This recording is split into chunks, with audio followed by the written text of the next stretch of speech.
bienvenue dans votre instant aromathérapie. La fois précédente, je vous avais parlé du sapin blanc et en comparaison, je vous avais aussi parlé de l'épicéa. Donc c'est à lui qu'on va s'intéresser aujourd'hui, l'épicéa commun. L'épicéa est un conifère de la famille des Abiatacées. Il est appelé épinette au Canada et par chez nous, il est souvent appelé sapin rouge à tort car ce n'est pas un sapin. Au Canada, on retrouve 4 sortes d'épinettes. La noire, la rouge, la bleue et la blanche. En huile essentielle, la plus utilisée est l'épinette noire, sans doute à cause de sa facilité d'emploi vu qu'elle n'a pas de contre-indication et aussi par son aspect bon marché. Elle est en tout cas meilleur marché que celle d'épicéa commun de chez nous. On voit bien ces rameaux qui pendent sous la branche. Cela évite que la neige s'accumule trop et que la branche finisse par casser. Voici les cônes de l'épicéa qui pendent eux aussi sur les rameaux sous la branche. Ils vont tomber une fois à maturité et c'est eux qu'on va retrouver au pied des épicéas.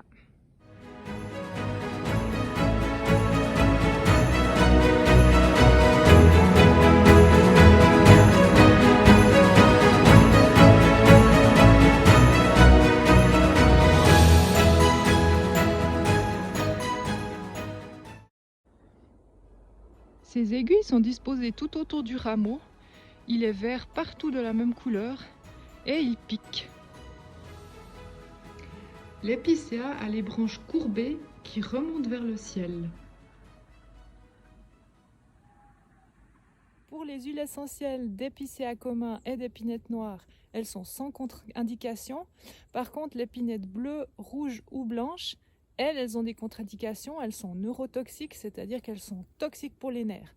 Donc on évitera d'en prendre plus de 3 semaines d'affilée et on évitera chez les femmes enceintes, chez les enfants et chez les personnes épileptiques et atteintes de sclérose en plaques. Pour les propriétés physiques de l'huile essentielle d'épicéa commun et d'épinette, ce sont les mêmes que pour le sapin blanc, mais je vais quand même rapidement les passer en revue.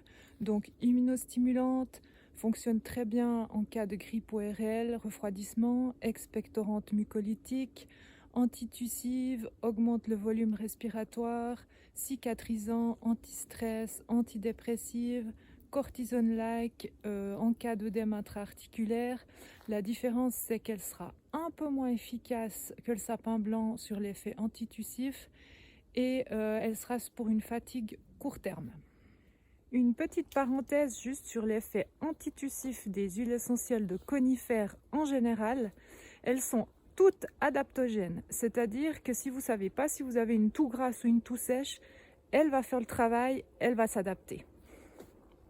Pour les propriétés psycho-émotionnelles de l'huile essentielle d'épicéa commun et d'épinette, donc c'est à nouveau à peu près les mêmes que pour le sapin blanc, à peu de choses près. Donc on va rapidement revoir les similitudes, donc c'est-à-dire qu'elle va aider à centrer dans le cœur, ramène depuis un état dépressif vers un cœur apaisé, aide à aller droit à l'essentiel, anti-stress, anti-infectieux aérien, pour quelqu'un qui aura de la peine à terminer ses tâches, qui va se sentir submergé. Par contre, elle va être pour une fatigue court terme. Ensuite, elle va vraiment donner cette énergie fonceuse, dynamique. Elle va vous tonifier, elle va vous vraiment donner ce coup de fouet.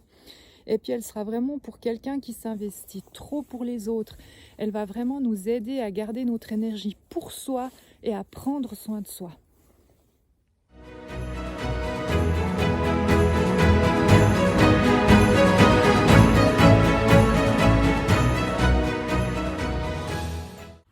L'épinette bleue est appelée chez nous le sapin bleu à tort puisque ce n'est pas un sapin. Voilà, j'espère que vous avez aimé cette vidéo. N'hésitez pas à la liker et à la partager. Si vous avez besoin d'une consultation ou de renseignements en aromathérapie, je me ferai un plaisir de vous contacter. Toutes mes coordonnées sont ci-dessous. On se retrouve le mois prochain pour parler d'une nouvelle plante. D'ici là, portez-vous bien, prenez soin de vous et à bientôt!